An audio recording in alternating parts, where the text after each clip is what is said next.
Disclaimer: the information and education material contained herein is meant to promote the general understanding and dialogue of GAN's processing. Such information is not meant or intended to serve as a substitute for a healthcare professional's clinical training, experience, or judgment. For patients and individuals, such information is not to be a substitute for professional medical, therapeutic, or healthcare advice or counseling. For medical issues or concerns, including decisions about medications and other treatments, readers, viewers, listeners should always consult their physician or, in serious cases, seek immediate assistance from emergency personnel. Prescription information, procedures, and use of medical devices information should be undertaken only by properly trained and certified medical personnel. We specifically disclaim any warranties, express or implied, including implied warranties of merchantability or fitness for a particular purpose. Such information is provided, as is, and is believed to be accurate at the time of its publishing, but it is the viewer's job to evaluate the accuracy of any information found in this presentation. Every case presented is of their own experience, applied by themselves for themselves, and it applies to their case only. Every person experiencing health problems should seek professional medical advice and consult their course of treatment with a doctor. The processes of plasma balancing described herein are a natural process which supports the body but does not replace medical advice or therapies one is already subject to.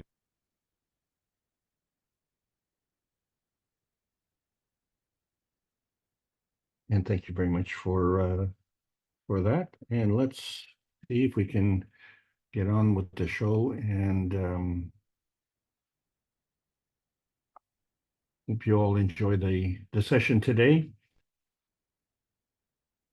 We want to date stamp this. Historically speaking, we're in the post-Sanya conference era, and we have a whole different perspective on life that's ahead of us. Many of us are aware, but way too many of us are not aware. But there is an underlying current. There is a suspicion, and they don't know why, but they can sense it. This is the Keshe Foundation Spaceship Institute Teachings on Plasma Science. We are entering an intermediate transition. We're calling the Y-axis polarity. My name is Alexander. I am from Canada. It is June the 2nd, 2024. This is the Keshe Foundation North America Plasma Education Series. So as we've been trying for the last 4 years to bring this forward, we've gone through various sessions, basically in the public teaching, trying to explain in many different ways, and please take whichever way is best suited for you, depending on the time and circumstances and the audience, of course, because we have over 6,000 hours of teaching, and we don't really have the time to go over all of it, nor do many of us have the desire. But the thing is that we do have the knowledge. It's inherent, it's innate, and it needs to come out. And so we're starting to talk about the Y-axis polarity, and we've talked about the Y-axis before because it needs to get us off the hesitancy highway. We're in the lowest energy state. It's very physical, and of course, walking is very slow, so makes life hard until you get up on the horse. But you have to be careful of what you select, because you've got to pick the winning horse. And if you don't, it could be a bumpy ride. Regardless, it could be a bumpy ride. And so we're trying to smooth it out as much as possible, but not to make it dull. This is book number 1, The Universal Order of Creation of Matter, as put forward by Marin Tevakoli Keshe, trying to explain the creation of matter. Kind of an important thing. And then book number 2, The Structure of the Light. Where does this matter come from? And book number 3, And the Origin of the Universe. And where does the universe come from? And pretty well all of us have gone through life without answering these questions, without understanding, let alone trying to teach. But the key is peace. What kind of peace? World peace. And for 328 weeks, we have been bringing the one nation, one planet, one race for justice together with the members of the Universal Council to enact that peace. And why is that important? Because those who are empowered or trusted to do that are not doing it. So here we are searching for outer space to get on that plasma highway. And are we pioneers? Or are we just pie in the sky? And that little pie in the sky, that little red thing in the bottom right-hand corner, that's our little piece of pie. And we seem to be very, very happy with that. And why are we so very happy? Why are we so stubborn to let it go? When we look at the vastness of the rest of the universe and we say, wait a second, where is that? How do we get there? Show me the way. And so there is a plasma highway. And as we know, it's many orders of magnitude faster than that little bumpy ride that we're on, because we're just on the bumpy transmission highway. And we've tried to elevate that, and now we're embarking on the transition highway. And we're just trying to get up into this level because we're still thinking about light and the speed of light, and it's constant, and it's a constant transmission. So is this a symbol of truth? And then we question if the universe is 70% hydrogen. And is this a symbol of truth? And, you know, when you look at the map, you are here, or are you here? Or, well, where is the map? And, you know, where exactly are you? So it's more than just what we see in this little pie, because there's another step beyond. And this is part of the reason for the transmutation preparation sessions. We will be embarking on the sixth and final session of this series coming up on June 21st. And this is all part of the training. All of us have spent all of our life ignoring this capability, and everything we've been training on is to be anchored to this planet. And this is important. It's very important to be anchored to the planet, because otherwise you'd be anchored to the ceiling. And that's not being just silly. There is an x-axis transition, and there is a y-axis transition. And that's what we're discussing now. We're embarking on this, and we need to ponder. We need to take a break and see how we can elevate, because it's not just a coffee break. It's time for a jailbreak, because the creation of the universe exists from energy. And energy is always in motion, and energy is always positive. So therefore, the charge in motion is positive or negative, which means there's things in combination, because the positive and negative reflects the direction of the motion. So when we look at the structure of light, we see that the light is traveling between 2 points. And are those 2 points on the same energy level?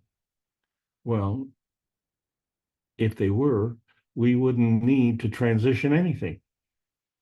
But clearly we see that we have gravitational conformation, that we have hydrogen on this planet.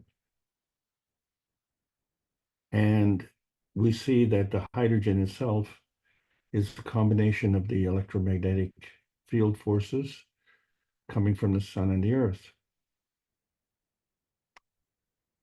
But that's not enough. There's a plasmatic, magnetical force field coming from the sun, interacting with a magnetical force field coming from the earth, and the two of them create this hydrogen spectrum, and which is a signature, and it's kind of the beginning. And in the process, we see that the energy is coming from all different directions. So this energy that is coming to this planet, we call it principal matter. It's in the form of an energy pack. What is the difference between an energy pack and an energy parceling unit? Well, what's inside the pack is the energy, but the pack is inside the parcel. And what parcels the energy pack? Well, isn't that an important question? So we find that the principal matter has a principal interaction. As we said, from the sun interacting with the earth, it represents energy in motion, but it's a two-way street.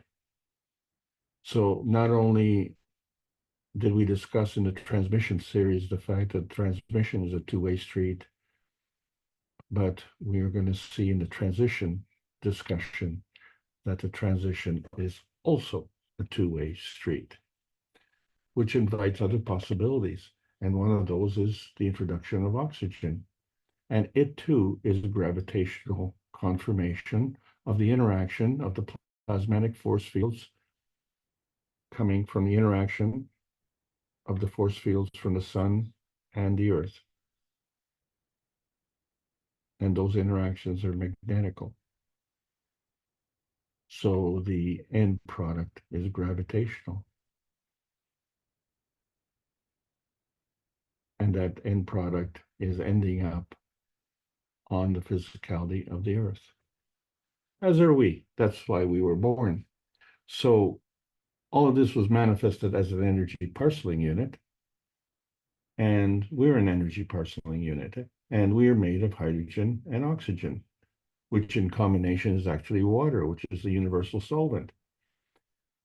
And what's interesting is that there's a magnetical gravitational relationship with the hydrogen and the oxygen, and it creates a maggrav condition. And the water droplet is round, but clearly it's not balanced, is it? Because the mass of the two hydrogens is 2, and the mass of the one oxygen is 8, and that doesn't seem very balanced, which is to say that there's a key difference between when we're talking about water in the physical state and water in the plasmatic state. And oh yes, there is, because when we talk about parceling unit and how it exchanges energy, one of those hydrogens gets sheared off. And so we find as the universal solvent, the remaining hydroxyl, which is now a negative charge because it's lost its positive hydrogen. Now it's looking for a partner. And of course, the hydroxyl is looking for a partner, and yes, the hydrogen is looking for a partner as well. So this is the nature of energy in motion. It has a negative and positive charge.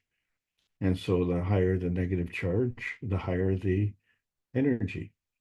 And the negative gives and the positive takes. And in that process, it can take and give from itself, but that's very limiting.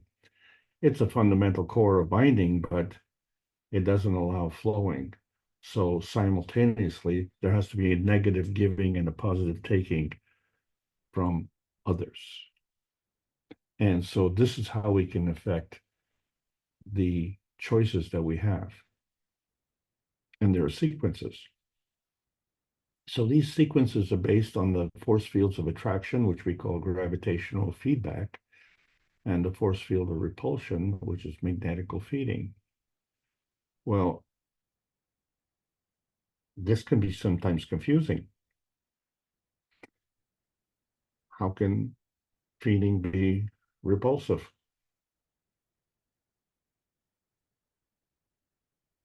And how can feedback be attractive? But this is the way it works in the plasma science. And you, as the last man standing, make those choices. So you can turn on and turn off the feeding. You can increase or decrease the strength. You can enhance or diminish the positioning. But understanding that the stronger feeds the weaker. So which one is stronger? the attraction or the repulsion? Well, the attraction has a strong gravitational force, but the magnetical has a very strong driving force.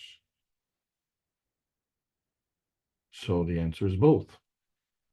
And this is where we need to clarify the terminology. And as we discussed in the basic teachings, the x-axis is the transmission rotation, the y-axis is the polarity transition, and the z-axis is the field strength transmutation. But now we have a double meaning. Even the x-axis can go through a transition dimension. Why? Because we haven't specified the type of transmission. It's just a generic transmission. And so that leads us to a problem because the x-axis has a transition dimension and the y-axis has a transition, which means more confusion. Now the y-axis has a transition dimension. Well, isn't that interesting? Because now the y-axis has a different transition dimension for a different transmission. So we need to be a little bit more specific. It's not just any old transmission, and it's not just any old transition, because all we're talking about is the medium, and the message has to go on the medium. And so, which medium are we talking about? And this is the key point, because when we say two forces come together, which two forces are coming together? And so if we look at the original forces, we see that when they come together, they create a Magritte condition, and it seems to be a point of conflict. But when we say the higher strength feeds the weaker strength, and that's the plasma rule, then we find that that point of conflict needs to be a conflict resolution, and it now becomes a point of containment. And once you have this point of containment, well, there we have this energy binding that is so self-serving and so fundamental. And we were born with this.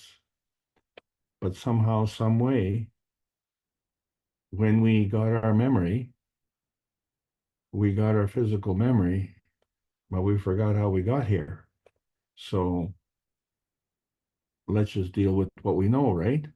Let's just lie, cheat, and steal and take energy from others. Well, when you realize that they need this energy for their own binding, for their own self-serving needs, now two scenarios are created. One, they will fight you for that energy, or they'll have to get it from someone else. And so we have created a chain effect. And that's what's the problem on this planet. We all have this collective amnesia. We forgot how all of this energy was captured, and it was captured in a field. And so that energy that we came with was a transition energy along the x-axis transition, which was perpendicular to the ground. Now we're looking at a y-axis transition, which is elevated above the ground. And how do we determine the difference in position? And when we say in position, it's not just from left to right, but it's from bottom to top. And so we have to determine these relationships. So the scientific community understands that there's a conservation of fields. And so these fields have a magnetical gravitational balance, which we call a Magritte condition. And so the spiritual community is rationalizing that the spirit is the motor of the soul. And so that's how they establish the conservation of energy. Well, the plasma science adds to this knowledge and brings the two together. So when we look at the conservation of energy, which is that energy can neither be created nor destroyed. It can only be converted from one form to another. And so when we look at the basic formula of energy, and we determine that in the state of physicality, we have a relationship between, on one side, the kinetic and potential energy, and on the other side of the equation, we have the final kinetic and final potential energy. And the relationship of the two on either side always are in balance. So, okay, so it's constant. That's the point. And yet we have a potentiation of strength. So when we were looking at the pH scale, we found that the higher the pH is stronger and the lower the pH is weaker. So the stronger pH has an initial potential energy. And of course, the structure is very complex. So therefore, it's gravitational. When we look at the final potential energy, the structure is very simple. So therefore, it's magnetical. But there are a whole bunch of combinations in between. And so what we don't understand is the susceptibility, because there is no indication of it on this chart to make us decide. We just understand the potentiation. And so this is the potentiation of hydrogen. But what is a misnomer here is that's also potentiation of oxygen. So if the hydrogen is stable, it is stable in context with oxygen because the pH scale is that of water. And so water requires hydrogen and oxygen. So in order for hydrogen to be stable, oxygen has to be stable. And that's what makes it alkaline. That's what makes it gravitational. But when the oxygen becomes unstable, then the water is acidic. And so it releases hydrogen. And so obviously in that case, it releases oxygen as well. And so this release is magnetical. And so again, we have all the stages in between. And so these are reflected in density. This becomes the pH density range. So that range goes from acidic at the scale of 1 plus alkaline at the scale of up to 13 is always totals 14. And acid is oily, alkaline is wet. And gravity, interestingly enough, seeks density. Since oxygen is more dense than hydrogen, that's what makes oxygen gravitational. But when we split up water into two, it always totals 14. In other words, we have two products. And when you measure the pH of one and the pH of the other total 14. So we find that this is how we can move on the x-axis dimension, because we can move along the ground by exchanging energy. But now we look at the y-axis dimension, and although the rotation of the x-axis is around the polarity, we can also change the position on the polarity. So this is what we're going to be talking about, the y-axis dimension by polarity. So when we're looking at the potentiation of hydrogen, if we say that the neutral point is a pH of 7, so neither alkaline nor acidic, but 7 plus 7 is 14. So the neutral is actually containing all the essential elements to either become acidic or to become alkaline. Understanding, of course, that if it becomes acidic on one side, it'll become alkaline on the other side. So remember this when you're looking at this vertical transition. There are two layers behind. And so the water molecule is a universal solvent, and it shears this electron to release the energy. And in that release of energy, things happen. So we talked about the crossover, deflection, and twisting. And in the process of twisting, there's a tightening or a coiling, and then, of course, there's a tunneling. And then we have to understand the difference between the energy packs. Well, think of a battery. Energy is inside a battery, and you can hold a battery. So the battery itself is a parcel. But the energy inside the battery is not physical. You can't hold that energy. You can only hold the physical battery. You can only hold the physical battery parcel. But what if energy isn't a parceling unit? And energy is always in motion. What are you going to grab onto now? Remember, as you were walking around on this planet, you don't want to get that extension cord that is sticking out of you tangled up. But we find that this twisting we talk about is the rationalization of the sugar energy between the hexagonal format, which is gravitational, and the pentagonal format, which is magnetical, as we discuss the array of the sugar molecules and all the other molecules that we have in the body. So when we look at the cups of life, this brings us to an interesting point, because we use the cups of life as a physical manufacture, and we created a GANS. But in between, we had this nanocoding process of monatomic science. So from the physicality, which is at the lowest energy state, we were able to produce GANs, which is a higher energy state, but we had to produce an intermediary state, the nanocoding process. So we had a manifestation of the nanocoding as a plasma state, but it was in physicality. We could see it. And then we had the GANs as a plasma state, but we could see it in physicality.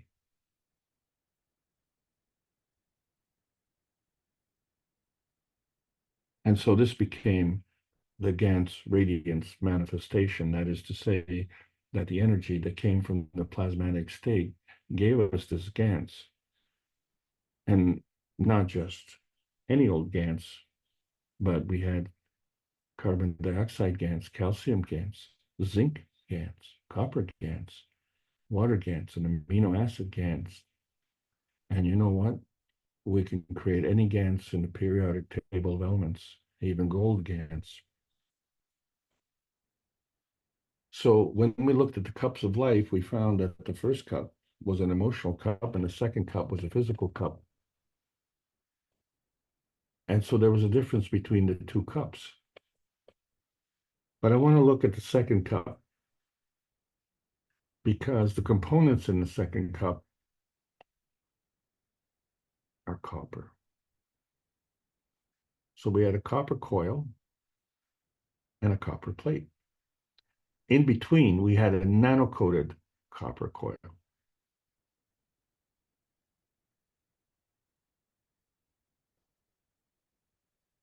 With the interaction of the fields, we created a magnetical field, and then we created a gravitational field.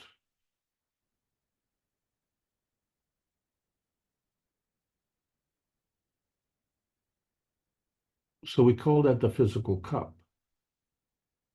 The point I want to point out here is that there's copper in the wire, which is in a coil. There's copper in the plate, and there's also copper in the nano-coated coil. All three components are copper. All three are the same. And yet we could create different ganses based on the reaction of the magnetical gravitational field interaction. And then we get cup number 4, the cup of inertia. It too has 2 copper coils and a copper plate. But the difference is all 3 are nano-coated. So this stands to reason because the nano-coating is of a higher energy state than a non-nano-coated copper.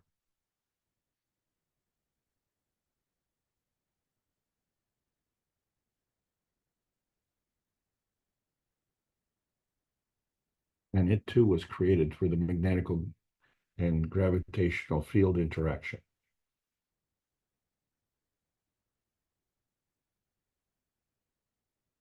So when we look at the periodic table of elements, we see that all of the elements were created the same way. And yet we see that the hydrogen, the gravitational hydrogen at the beginning, and then we see the mass increase as we go along. And all we talked about was the copper. And yet we got all of these different gases. And the copper is not in the carbon, nitrogen, oxygen, or hydrogen, is it? Which is the amino acid. And the copper is not in the hydrogen and oxygen, which is the water. And it's not in the magnesium and it's not in the calcium. The only thing the copper is the difference between the copper in terms of bare copper, nano-coated copper, and GaNs of copper. So when we look at the teachings of Dino Kraspedon as a famous Brazilian mathematician, he looked at the oscillation between perpendicular lines. And he's seen the relationship between the various axes and the path that would go through the crystalline structure that we see in the periodic table of elements. Every element has a crystalline structure. So when we look at the basic cube or hexagon, depending on which field of rotation you're looking at, we have to understand that as we increase the number of bends, we increase the relationship of the negative positive charge. So with the negative being the hydrogen and the oxygen being positive. And so we have this transition along this cube, and we see that there's a charge connection. So every bend is negative and every flat face is a positive. And of course, the opposite charges attract. So we have a path. But interestingly, we have the one charge which attracts 2, because we did this x-axis transition where we started at the low end on one side and we ended up at the higher end on the other side. In other words, a diagonal. So not only were we transmitting on one level, but we were transitioning to another level at the same time. So this is what happens with the water, if you will. So the neutral water at a pH of 7 is ready to split. And if it splits, it's always the pH totals 14 between the 2 split ends. So if the pH is 5, it also creates a pH of 9. 9 and 5 is 14. And so we see this y-axis transitioning, how we can go from 7 to a pairing of 6 and 8, a pairing of 5 and 9, a pairing of 4 and 10, and so on and so on. We don't know why, but there is a pH transition. And so on each position, the one relates to the other. But it doesn't say why. But it just shows you that there is a trend. So the trend focuses on one and then ends up focusing on another. So in this case, we have 4, which means it's connected to the 10, and we have 5, which is connected to the 9, and 6, which is connected to the 8. So we just have the pH transitioning, and that's all we have. So when we look at the Stairway to Heaven anomaly, and we've seen that as we elevate, we find that the road is not flat, and the road is not straight. And we recognize a stairway where we can go up and we can go down. But once we get on the higher road, there are gaps in the road. It is not smooth or straight. It is not constructed the same way. And the worst part about it was that at the height of the lower pH has to jump to the higher pH, but the staircase is lower. And how does that come together? That becomes the question. So we see that the folding deviation is resolved because the pH selection is by standard deviation. The pH selection comes in layers. And so we found that different viruses have different folding. And the different folding creates different organs. And this is a good thing. This is how you get variety. But how do we get that? Who determines it? How do we know where that energy comes from? So we have to see that within each pH range, there's a lower part of that pH range and there's a higher part of that pH range. And every part in that range is that pH number. So it could be a pH of 5, but it could be a pH of 5.3. It could be a pH of 5.6. And all it is a step up, a step up, and a step up, with each step up being an order of magnitude. But if we go from 5 to 6, that's a big jump. So we find that we need more in the transition range. But is that enough? Because that's just in the physicality, isn't it? It still doesn't account for anything. So we decided to increase the range, take into things that we couldn't account for. And if that's not enough, we have to understand, well, there's more. And yet, that's not exactly what we did in the Cups of Life, because we introduced something which facilitated the transmission susceptibility.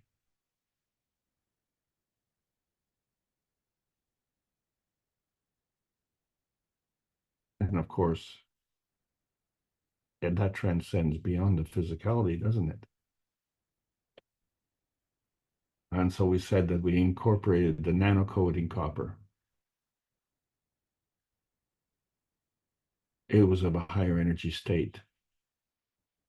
But we're going to have to downgrade that, because even though it's monatomic, it is in physicality. And then we have another dilemma. So when we go back to defining nanostate, we say nanostate is a kind of energy state, and is a plasmatic condition of energy in motion higher than matter state. So nanostate is an order of magnitude higher, thereby creating a superconducting condition. So nanostate is a superconductor at room temperature. But nanostate is an earthbound plasmatic state. It's in physicality. Well, yes, we can see the nanostate. What about GANS? Well, GANS is a kind of energy state. GANS state is a plasmatic condition of energy in motion higher than nanostate. GANS state is an order of magnitude higher, thereby creating a superconducting condition. So GaN state is a superconductor at room temperature as well. And GaN state is an earthbound plasmatic state. Ooh. So when we look at the GaNs, that's kind of a nano-coated popcorn. So it's like the GaNs goes into a bit of a freak out and is a gas in the center. That's what GaN stands for, gas as a nanosolid. And it kind of goes through this explosion like popcorn. And so you think of it as a ball. And you think of every bend in the road as being a negative charge. And as you think of every straight line as being a positive charge. And so if you want to follow all those connections, you find that the GaNs ball is of a higher energy state than the nano monatomic ball. So we have to downgrade the monatomic nanocoding even further, closer to atomic physicality, to make sure and accommodate that we have the GaNs in the physicality. And then we have to introduce the y-axis transition dimension so that we can go from one pH to the other.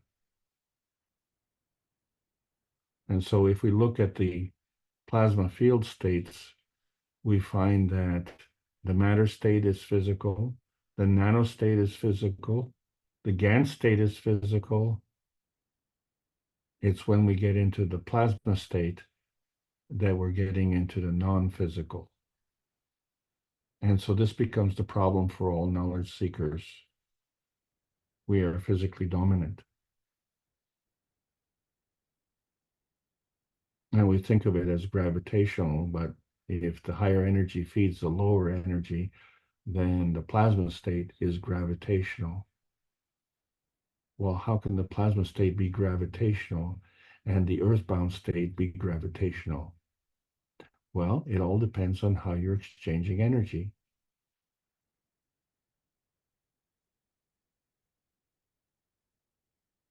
It's a two-way street. So we have the earthbound energy, gravitational feeding, and we have the plasma-bound gravitational energy feeding.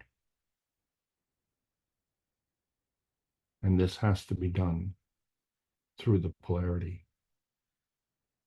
So when we look at our feedback and we're so oriented towards sound, light, heat, pressure, we like the luster and superficiality, and we contain things in a laminar flow. But we find that each lamination is a different dimension of the x-axis transmission.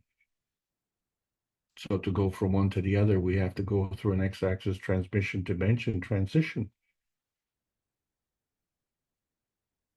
And we are in the dominance of the man-made range deviation. And we say the conscious awareness overrides the unconscious awareness.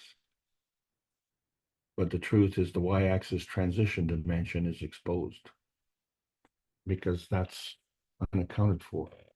That's part of the potentiation of fear anomaly. See, the terrorist feeding is man-made. And we say there's God-fearing. But how can that be if it's God-made? Our wish is for freedom, love, and world peace. So when we look at the potentiation of fear, the God-made fear is fearless. And it's gravitational. And it's giving. It's the man-made fearfulness, which is simple.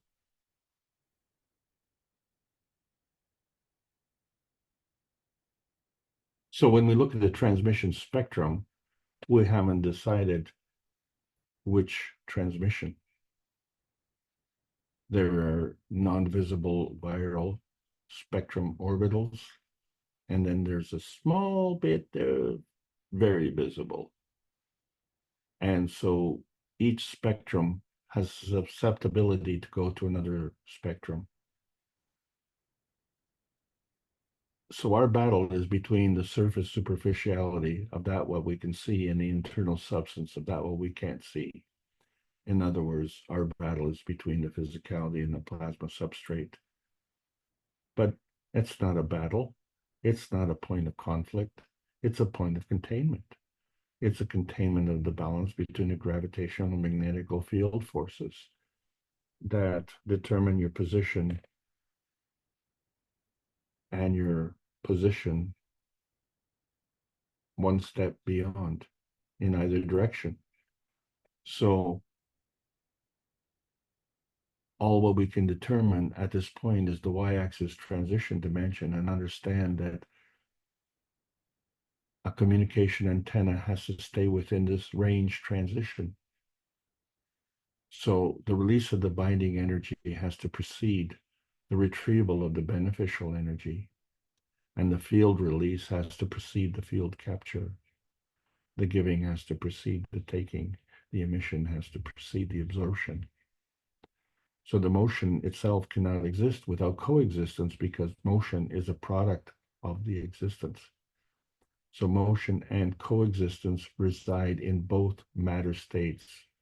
That is the plasma dominant and the physical dominant. It's the plasma dominant that is preceding, and both of them need to be tuned.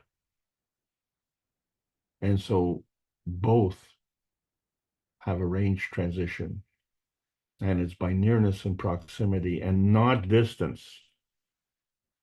Different words with different meanings.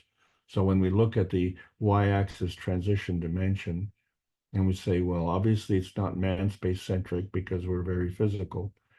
And when we're looking at the Earth space, well, it too is physical. How physical is the sun space dimension? We're not conclusive there. But the thing is that the containment is always dimension centric.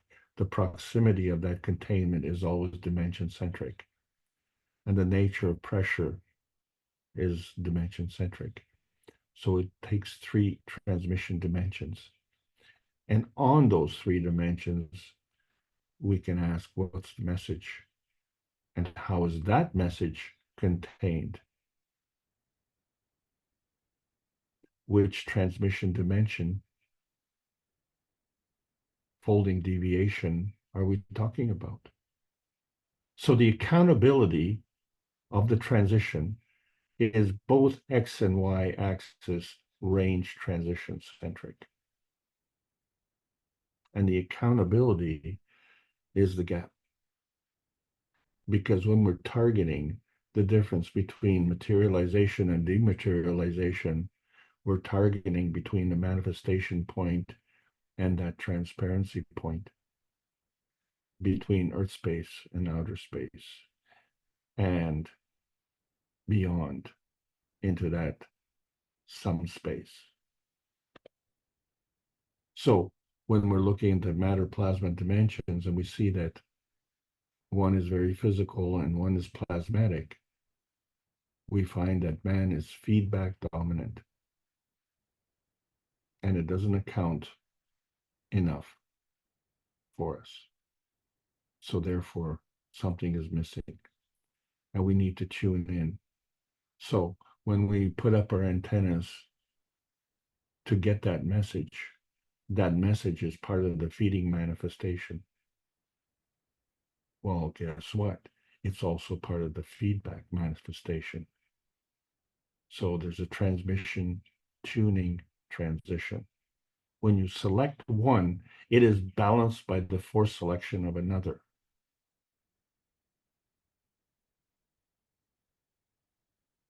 So the resulting selections feed manifestation.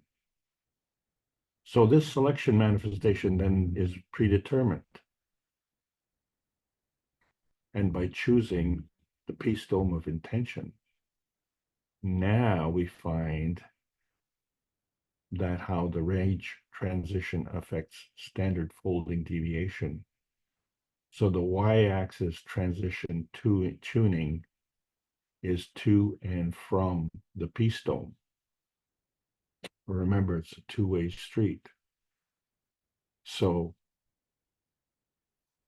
maybe when you look at the antlers on a moose, you can see that the many points on the antlers represent the pH of the moose. Or the many points on the dove represent the pH of peace.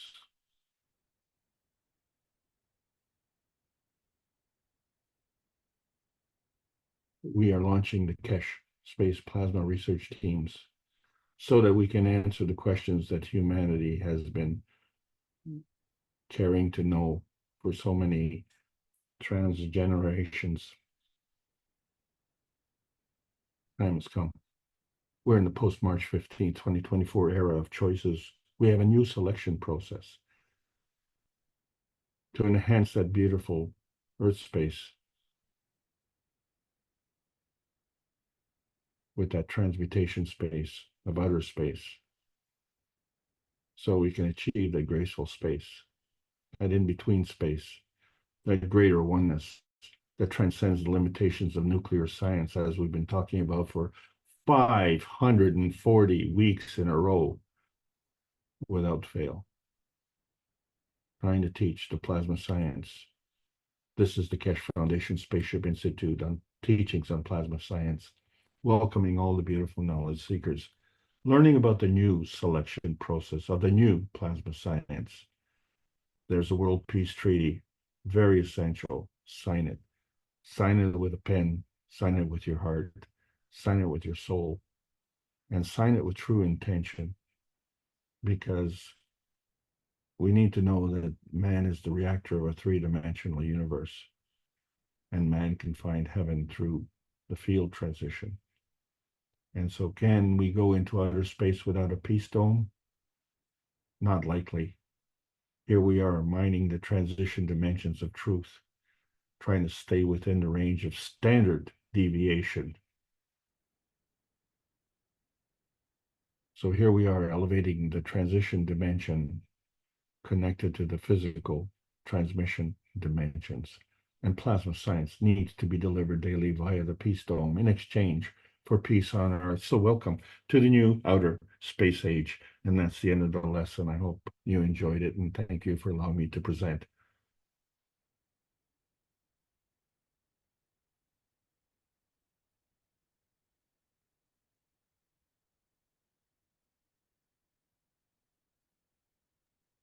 Very sweet, but how come so short? We're at the beginning of a new session. Okay, you're getting us acclimated to it. It's an appetizer. Mm. You know, you had the copper cup up there, and you were saying that you had copper everywhere. And I know you said the nano coating, the center coil was nano coated. And as we understand it, it changes the dimension of the copper now, but you still have a copper plate and a copper coil. Could that be referring to the physicality as the plate and the coil as the soul of physicality interacting with the nano-coated coil soul of the man? Could that be another example of what is being shown there? Yes, we made the copper cup. It's a disinfectant. We can use it. It's 50 times stronger than anything on the market and the rest of it. But is this, again, another duality of example, perhaps? It's a duality of example in the physical state. Yes, it is. So if we understand that each range is within a set of three dimensions, when we're operating in the physical state, we can only operate in those three dimensions. But you know, they talk about the fourth and fifth and sixth dimension, but you cannot carry more than three dimensions. What is not specified is the energy state of these dimensions. And also what is not specified is whether or not all three dimensions have to be at the same energy state. But when we look at the cup of the second cup, we find that some are in the physical state of non-nano-coated and some are in the physical state of nano-coated. Well, that represents two different energy states. And then it's just a number of dimensions that are within each state. So if we look at the second cup and we see that the two states are non-nano-coated and one state is nano-coated, and then we look at the cup of inertia and it has three states nano-coated, well, there's still copper, there's still nano-coating involved, but they're not the same. And so when we look at that as an example, then we have to see that this is the way the universe works. And those rules that apply, and if we don't understand them, well, that's our problem. But the thing is that that's what happens because we all achieved GANs, and we achieved it in different colors.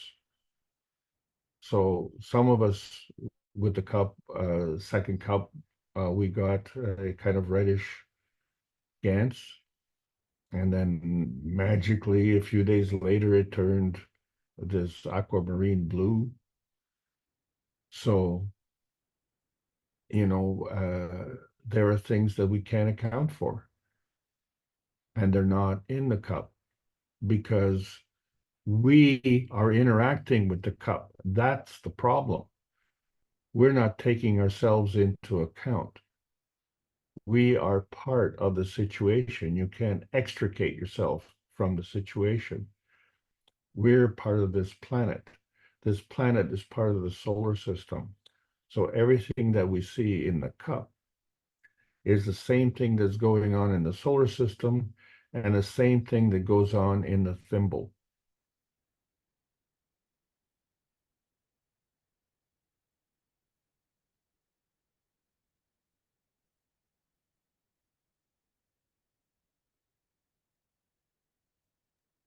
Yeah, I see the copper cup as the dimension of physicality, maybe in the soul of the man, I mean, in the soul of physicality, and the physicality as interacting with the dimension of the soul. And in the inertia cup, it's all field interaction rather than any physicality interacting. Um, it is all physical, all field interaction. The manifestation of the field interaction is in the physicality. But, directly to your question, the soul of the physicality is not in the coil.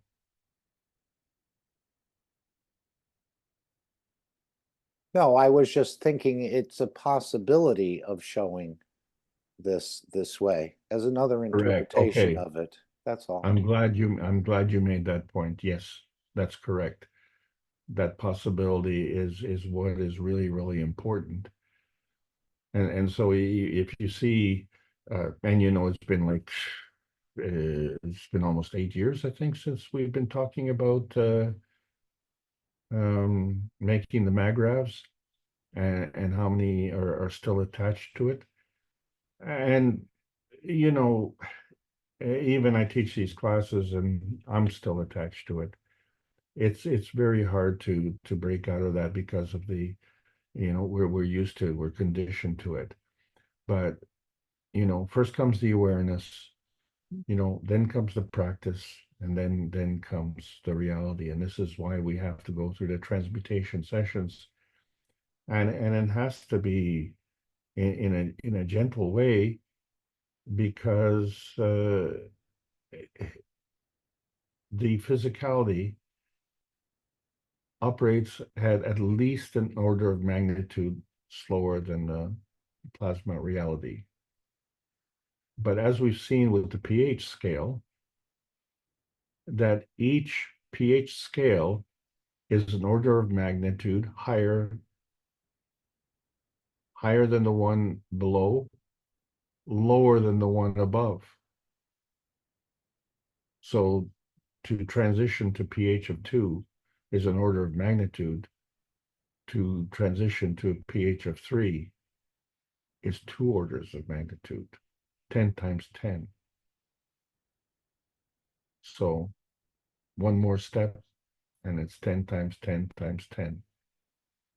So now all of a sudden, it isn't just more. It's a lot more. A lot. And that just shows you how powerful it is. And then when you think about it, and if you understand the power in the Hiroshima bomb and how our soul is a parceling unit of 18 Hiroshima bombs,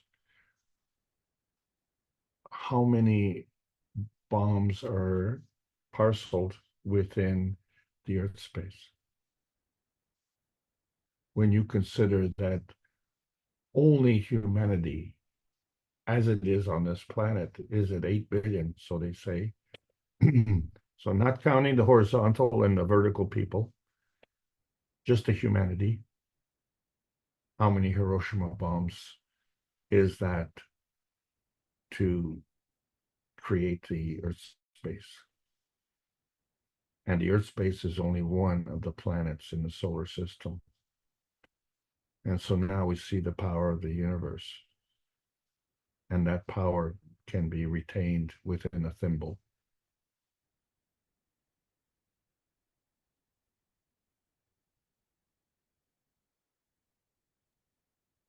Very good. And now we're starting to understand how we can bring changes through this dimension of energy by elevating other souls, that they even go beyond the position that we're in, which is fine. So again, I was reading, I remember when he talked about the soul being a few microns, and that's like a millionth of a meter.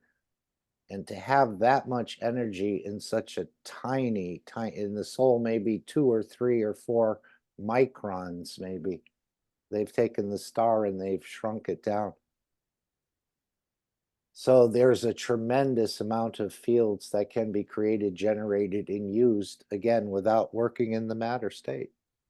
Let's see if anyone else has a thought, a question, a comment, a disagreement, or something else they'd like to bring.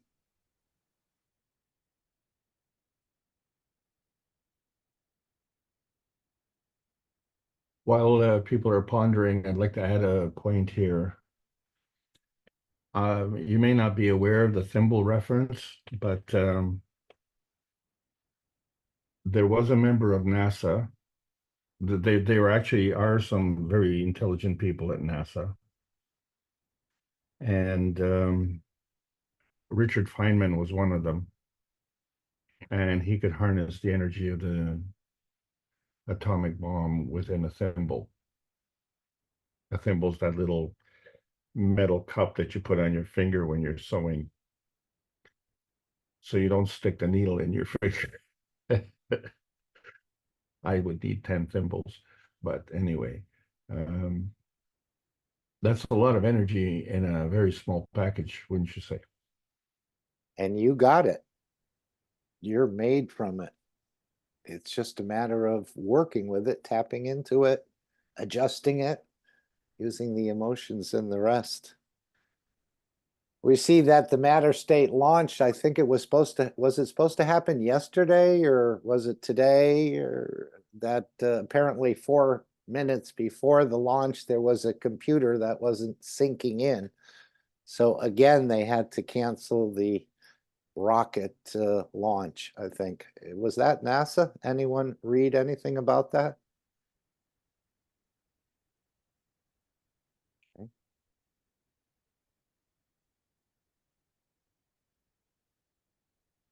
And we were talking earlier, one of the knowledge seekers in another meeting, can I just share the screen? And we covered this already, but this is the question I've been asking over and over. We didn't bring up this little part, but and you control how to not necessarily ever manifest in physical dimension, but seeing yourself and seeing the environment around you in a dimension that your brain physical dimension translated into a physical manifestation of a person, an alien, a cat, a furniture.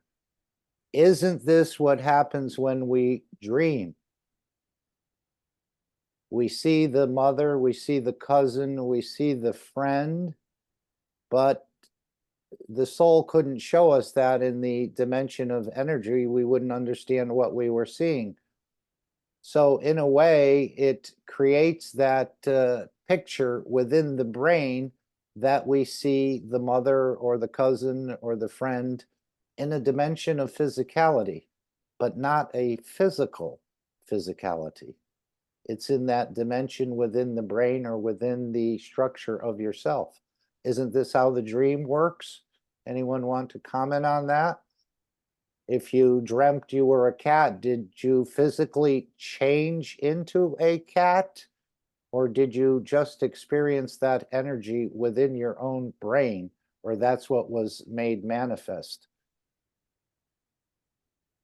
When the person in the Ubiso saw herself as a mermaid, did she physically become a mermaid? Or was that like a dream, but fully conscious, see herself in that physicality, but it was created within the brain?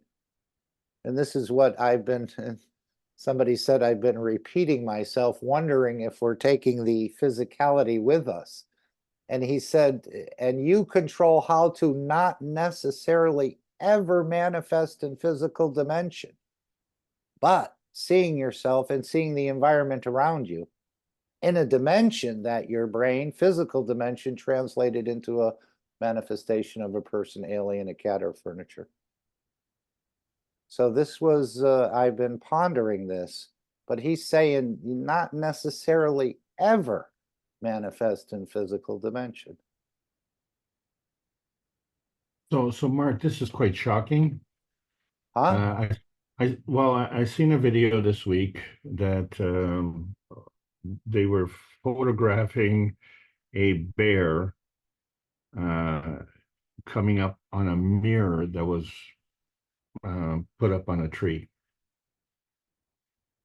And the bear, was rummaging around the ground and looking up, touching trees, coming around. And then once it saw its image in the mirror, 7 years bad luck.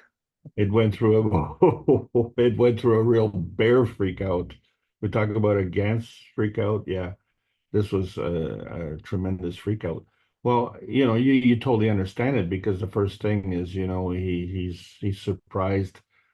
Does the bear know what he looks like? Well, he can see his paws and things like that, but you just can't really see your face. But then on the other hand, you have to think, does the bear not see his face when he goes to drink out of bears go in the water to catch fish?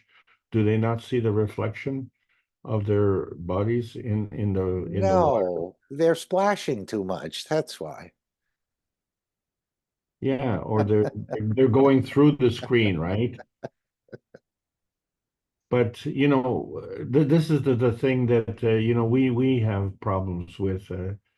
Um, well, how would you react if you are in a different environment, and then of course you have to adopt a different kind of physicality to accommodate that environment, right?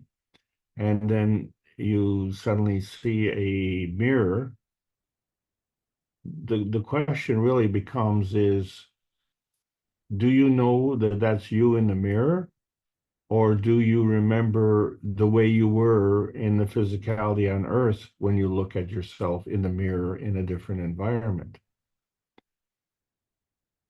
I wonder if you would recognize yourself.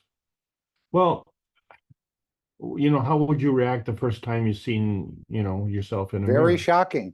Very shocking if that's what happens. As he said, you're going to have to get used to this in the first couple of times that you did a full transmutation, or maybe again in the dream state. because we know how many times we've woken up from the dream and we thought it was so real.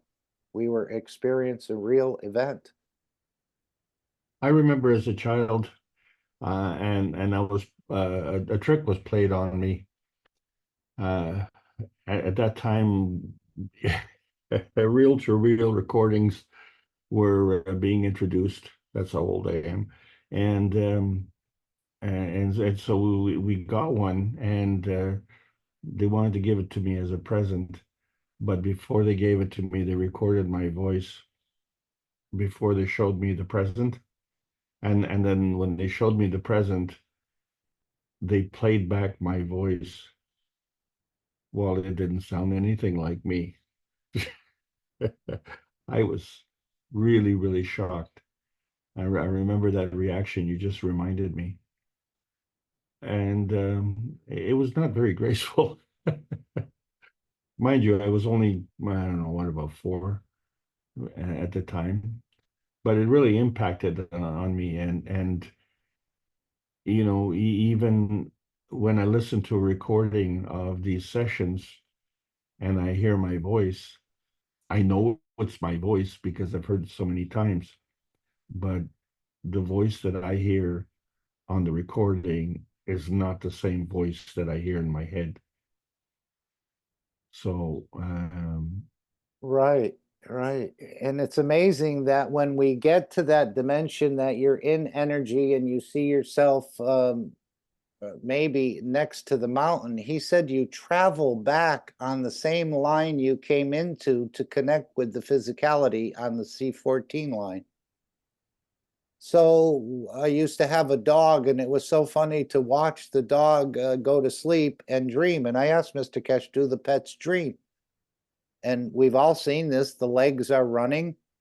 The snout is going as if they're dreaming and barking at something or running towards something or running away from something. So we see the physicality doing the movements, but the whole thing is happening within the dream. And now we're just going to open it up consciously. That again, your physicality stays there. As we saw the man picking up rocks on the moon, his arm was moving in the unit. His physicality was there, but he saw himself as on the moon, picking up rocks and putting them into a bucket, or maybe he didn't have a bucket. So you can see that you don't have to move the physicality to do this. To me, at this point, in my understanding of it. Okay. Now, if you go, Misty's put in a couple of comments, maybe you want to address something like this. So if we go to Antarctica, do we find a lot of nitrogen, Alex? You said you learned something from her comment here. Antarctica blue ice. Is that why all kinds of magical things happen there? Is that why they don't want you to go to Antarctica? I personally haven't had the experience of that, so I can't comment. Yeah. Well, maybe that's another place to set your sights on. See what's happening down in Antarctica. Well, that would be a fun trip, eh? Maybe on one of these transmutation sessions, we can all Yeah. take a trip to Yeah. Antarctica. And, Yeah, I think John would like the report. He's always mentioning Antarctica and the different things going on around there. It is quite a mystery. And it does seem like it has some nitrogen there. Misty, do you want to tell us any more about this, or how did you come upon this Antarctica blue ice is nitrogen, or it's just a common factoid?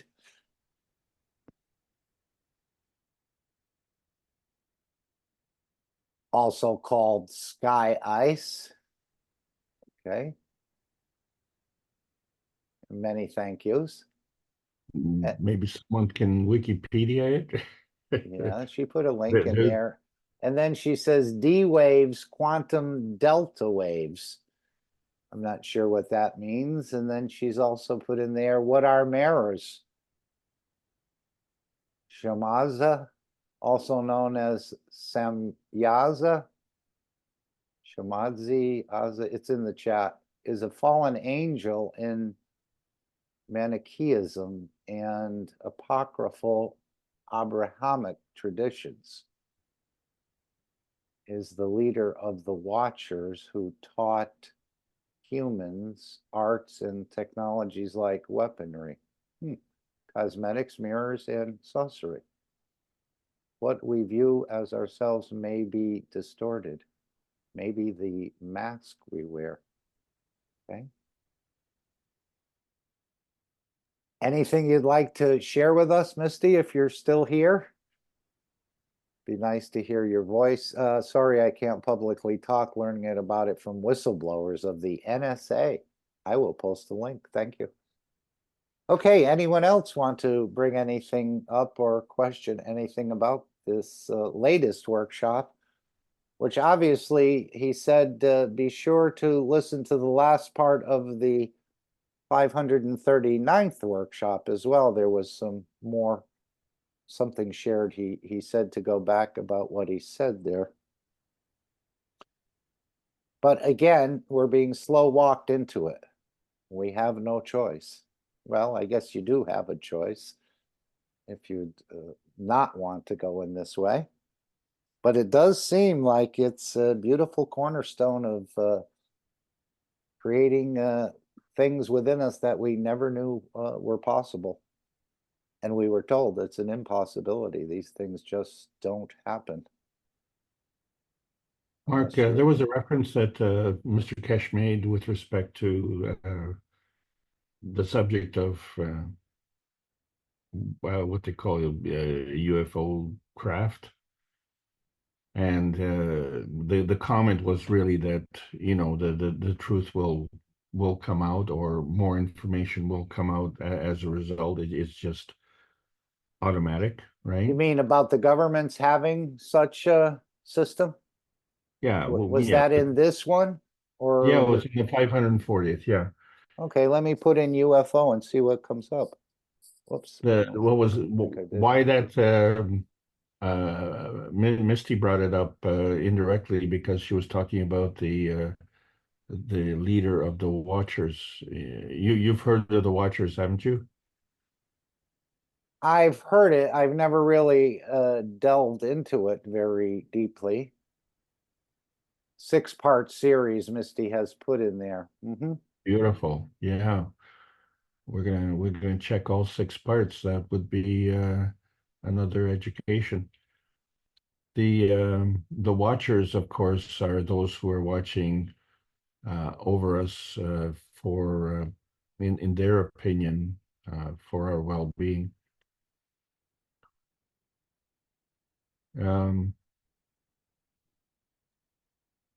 It's Well, you know, sometimes go ahead, Alex. Sorry, you wanted to finish that. well, I'm just you know, picking my I'm walking through the field of cow patties. The we have to wonder sometimes what exactly the Watchers are watching, you know. And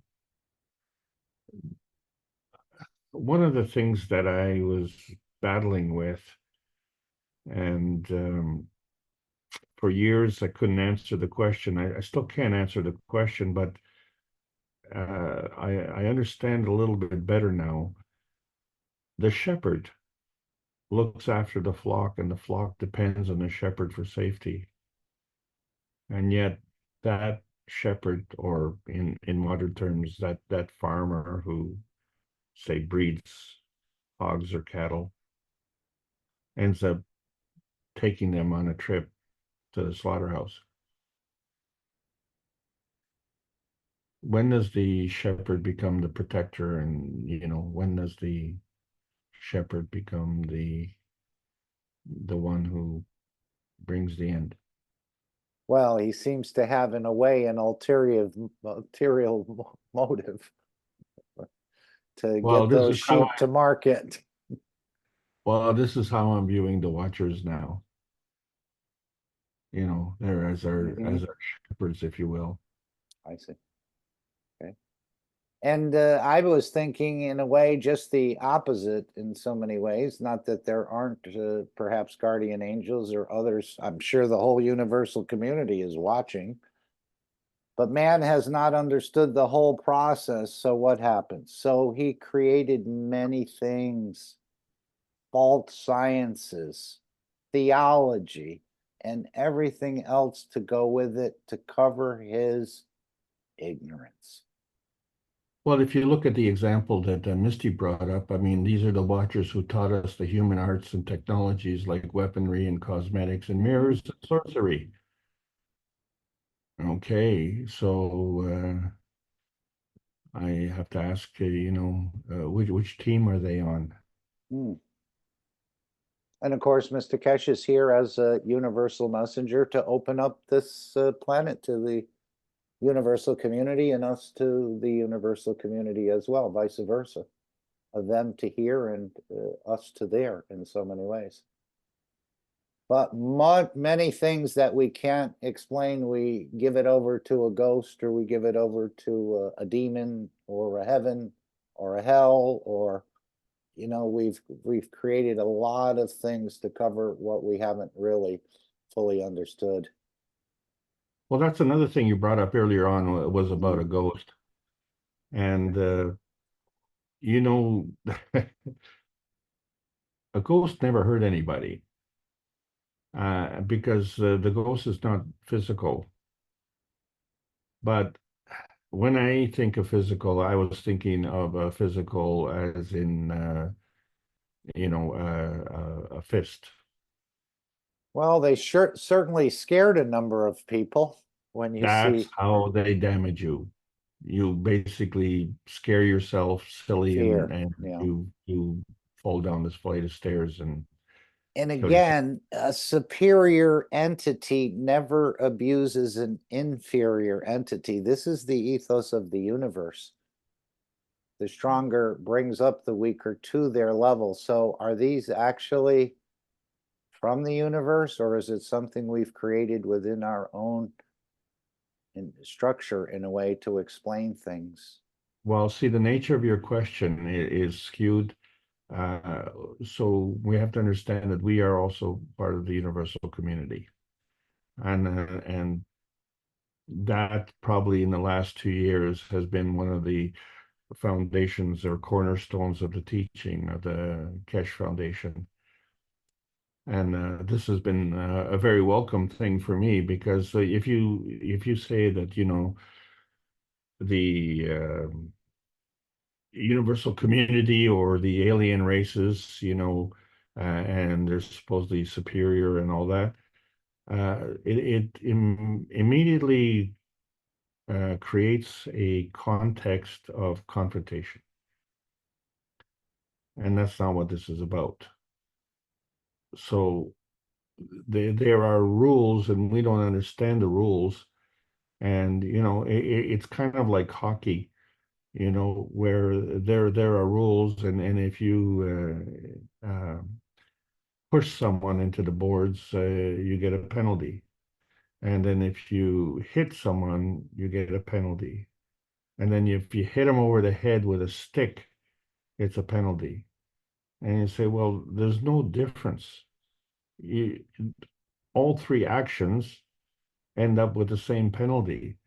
Where is the motivation? The whole purpose of the penalty is to enforce the rules. So if you don't apply the rules, you get a penalty. So, and so we see the United Nations imposing penalties, and we've gone beyond stick swinging. So do you think the priest or the minister knows when you come to them and you say, I really want to get to heaven. Can you help show me new ways? Immediately they realize that you are a sucker and you're ripe for abuse. Now, maybe they know the truth and maybe they don't. But it says here to cover his ignorance, to cover his lack of knowledge. And then those who understand you are ignorant have abused it to their benefit.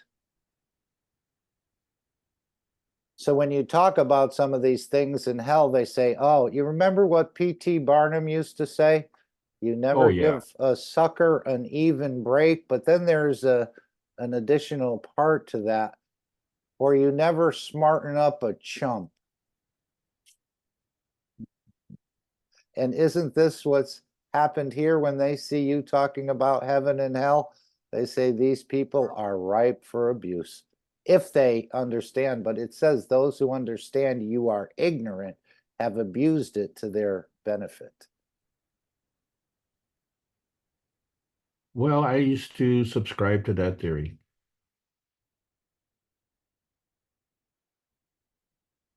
And I think we found, all have gone through a lot of this process. Our parents or our families usually, you know, if you're of such a persuasion, your family normally, until you get to the age of rebelling against it, you're brought into that in so many ways, because that's what our family is. well, I can honestly say that, you know, my parents weren't of that persuasion, and that was probably one of the reasons that, you know, we struggled as much as we did, because they didn't understand the ethos of the American dream, and that is, you know, you go along to get along. That's not the way they were brought up. But you know, when you look at the results, and Right. you know, you say, well, obviously, you know, if the measure is the physical accomplishment, but you know, the measure really struck home for me several years ago when the third wealthiest man in France passed away with $14 billion in the bank. And I thought, you know, um, many times, too many times, I'm worrying about either the mortgage payment or the car payment or the rent. And people with $14 billion in the bank aren't worried about that. You know, when the end of the month comes or the due date comes, you know what that is? That's another day on the calendar. And quite possibly that could be the payday for them, because they're the ones who are collecting the rent, you know. But what what do you need that money for? If you take that money and you put it in a bank, then you don't need money, because that money came from the bank. Mm. And then you just give it back, and they give you a little piece of paper that says, well, you have all this money. But what is it good for? If you don't use it, having the money itself is kind of worthless. You know, I tell you what, I true story. Is that Yesterday, like having knowledge and not applying it?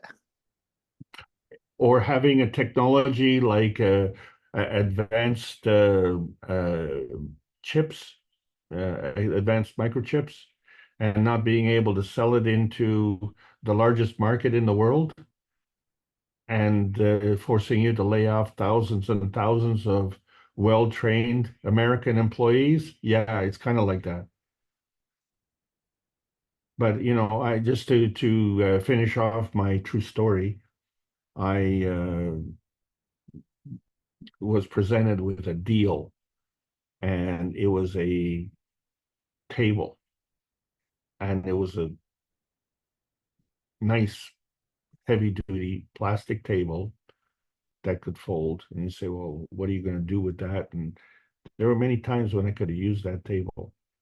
You could use it as a picnic table. You can use it at the flea market or whatever you want. Anyway, it was available for $25.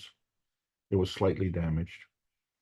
So I brought it home, and the slight damage was indeed slight, and the table was fantastic. And the table was 2 meters long by 1 meter wide. And I put two $10 bills and a $5 bill on the table. And I said, which one is worth more? Your Honor, I rest my case. Over to you, Mark. Okay. So Anyone Alex, else? Yes, come right in, please. We need we'd like If others I to go to interact. hell, if I go to hell, do I get all the money back I put in the collection plate? Has anybody ever answered that question? No, they cash out your pocket and your soul. Sorry. And your social insurance number. Oh, too bad. Yeah, yeah. Too bad. It sucks to be you. But as we wise up to this abuse and as we wise up to our own creation, again, as Mr. Kesh said, we're not shutting anything down. These places will become museum places to visit in the future of how we used to do things on this planet. But that may take a bit more time and effort, depending on how things roll out. But it's certainly that is the end result. They will be empty, and the religious leaders will remove the frock in one way or another. Well, I just want to Yeah. emphasize one piece of good news, Mark, and at the same time, thank everybody for allowing me to continue with these presentations and sticking with us and understanding that, you know, this is very difficult to convey this information in a coherent way to people without getting nasty stares, rude comments, and losing friends. But the Or a point referral to the insane asylum from your local doctor. well, you just have to improve your presentation there, Mark. But okay, the thing that I keep emphasizing that, you know, as I'm teaching these classes, uh, I'm learning. So, you know, it's an awkward situation. I am really hopeful that many of you are learning along with me. But the thing is that in reality, um, it's very hard for you to learn at the rate that I'm learning. Because in order for me to put these things together, I kind of have to know what I'm talking about. I mean, I think that's kind of a little bit of a prerequisite, and I have to be able to stand by it. And made many mistakes, but the mistakes are part of the learning process. And this is what I want to say, is that the learning process is also part of the healing process. So the act of making these presentations is not only edifying for me, but it's healing for me. And just being able to tell someone whether or not they absorb it, shall we say, whether or not they acknowledge the absorbment, the absorption of the information. They absorb it. There's no question about it. Their soul listens. Okay. It's just that when you're disconnected from your soul and you dictate terms to your soul, then, you know, all you recognize is the physicality. But the truth of the matter is that, you know, when you talk to that person, the soul listens, and it does have an impact. And you know, because of the speed of transmission varying by orders of magnitude, and God knows orders of magnitude, that person may take, you know, years to catch up to the soul, but their soul will not stop them from trying. And so, as knowledge seekers, it seems to me that this is very helpful for us to get off that hesitancy highway, and we can have a better you know, representation of it than what's happening in the Brazilian community, because they have a momentum, and they have a sincerity, and they have an appreciation for the sense of urgency. And we're not here for the sake of having entertainment. We're here in a life and death situation. Then the next moment, someone, in the absence of the knowledge that we have, is either suffering or, you know, making the supreme sacrifice. And those who are existing in the absence of the knowledge are suffering with depression and anxiety and fearfulness. So the rate of change also has to change. And so this is why you see so much of an effort with the peace dome and how important that is. But again, we don't have to be there to feed it. This is done every second of every minute of every day. This is just the way we give and take energy. So we are the ones who are being selfish in our giving. So thank you all very much. And stay tuned for another episode next week. Over to you, Mark.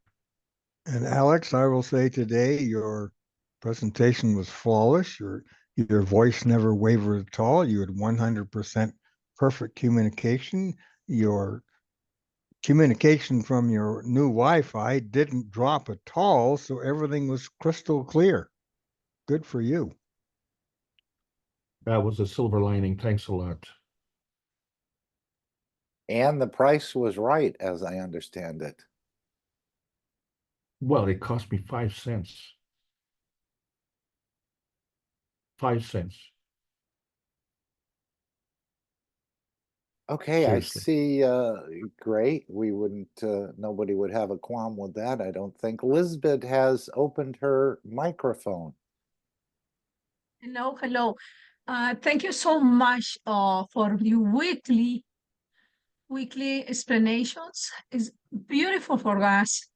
Thank you. All the time I sharing the only the big part that you explain us in discussion after that, because I think it's very, very important, and many people study after you after sharing the many people around the world as a student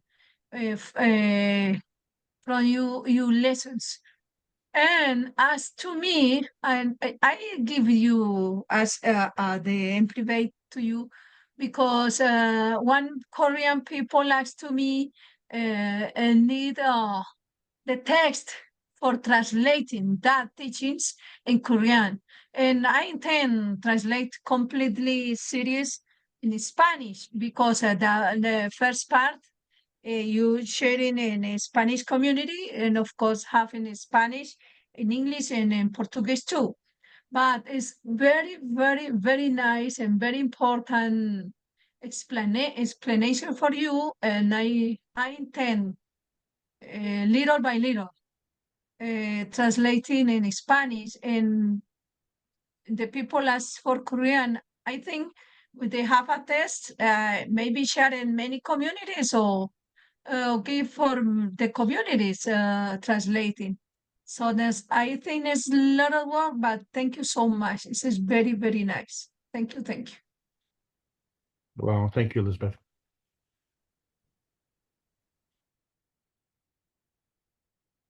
Okay, and I'm sure that University of the Universe, or the Plasma Cafe, will open at some point in time, but it'll probably have to be fairly heavily monitored, or people that disrupt will have to be, their mics will have to be taken away.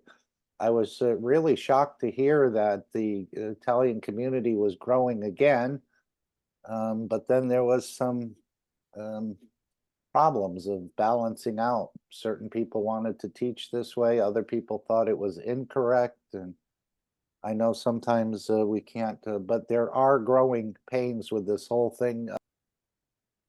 Any thoughts on this, Alex? The plasma coffee shop of sorts, internet cafe style, University of the Universe, or is it too early for that? Mark, the most important point that Elizabeth brought up is that, you know, this is part of the Keshe Foundation Spaceship Institute teachings. I have no problem putting it under that banner.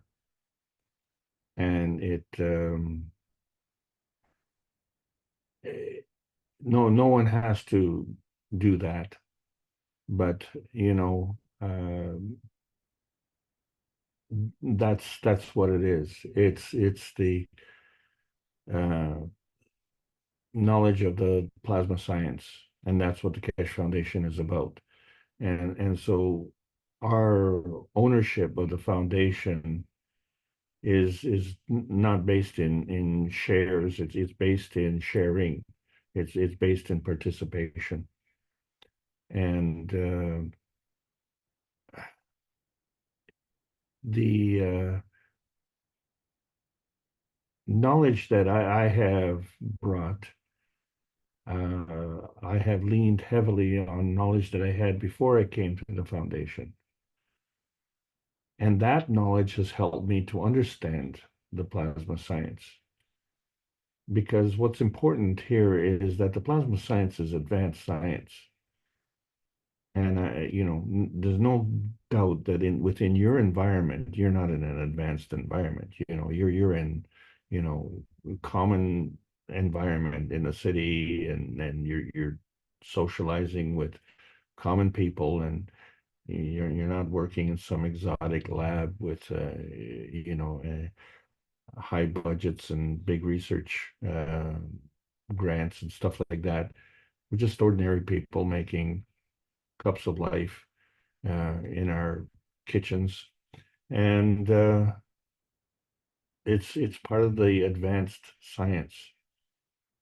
So by being part of that, you're part of the greater oneness.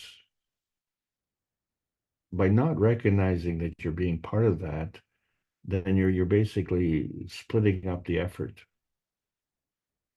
And that's I just can't understand that. It really doesn't make sense. So this is one of the things that's so gratifying about the work with the One Nation, One Planet, is because all the universal councils coming together now to, shall we say, not so much flex their muscles, but flex their feathers, and become more impactful that way. Because we truly are representative of one nation. And that nation is the humanity nation from Earth.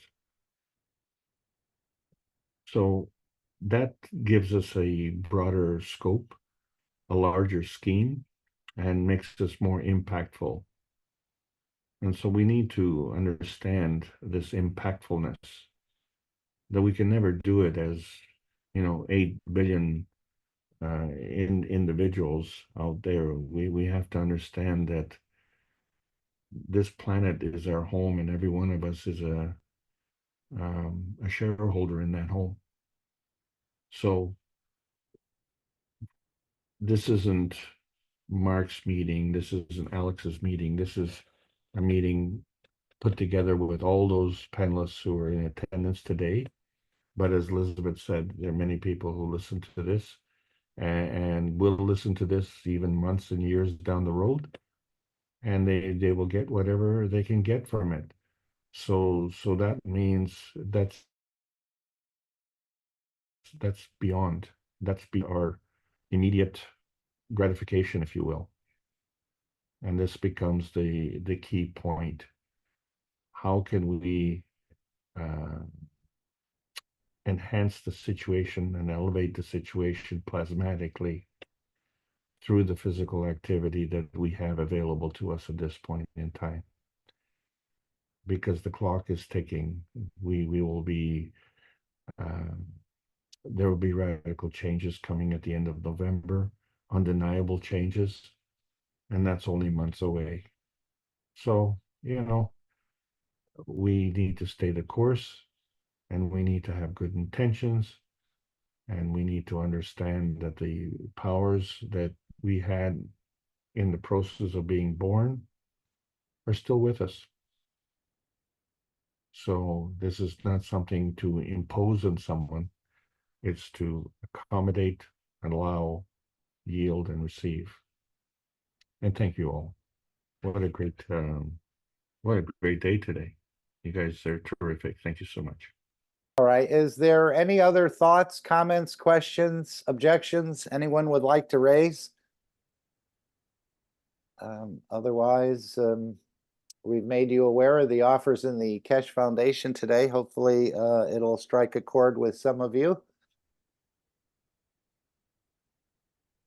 to keep Kesh Foundation free, and that's the video we'll close on. But in the meantime, just wanted to remind you about the three wise men. And of course, may you be proud of the work you do, the person you are, and the difference you make. And of course, thinking good, speaking good, and acting good will make a huge impact. You'll be quite proud of yourself and the work you do. But keep these three wise men close to you.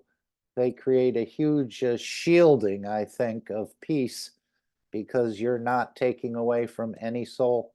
You're not criticizing or thinking bad. You're not speaking bad, and you're not acting bad towards anyone else or any other entity.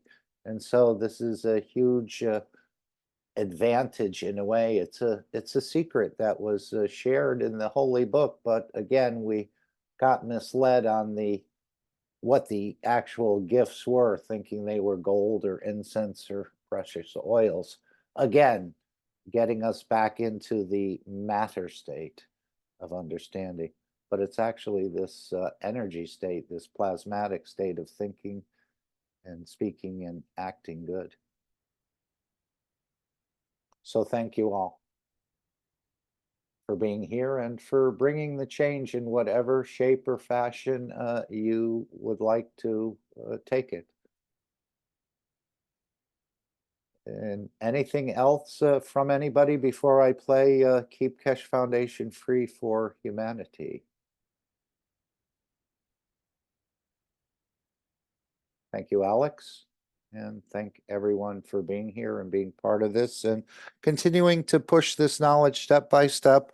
Again, I think the slow but sure is much better than fast and helter-skelter about everything. So that's why Mr. Kesh is actually slowing us down. He mentioned that in Sanya in that interview with Eleonora. We're quite anxious to climb the mountain, but we may not have everything set yet to do the full excursion. So step by step, slowly we're being trained, we're practicing, and the rest of it to make that leap, so to speak. Although some may come in and do it almost instantaneously. This is not beyond the possibilities. There's no limitations here.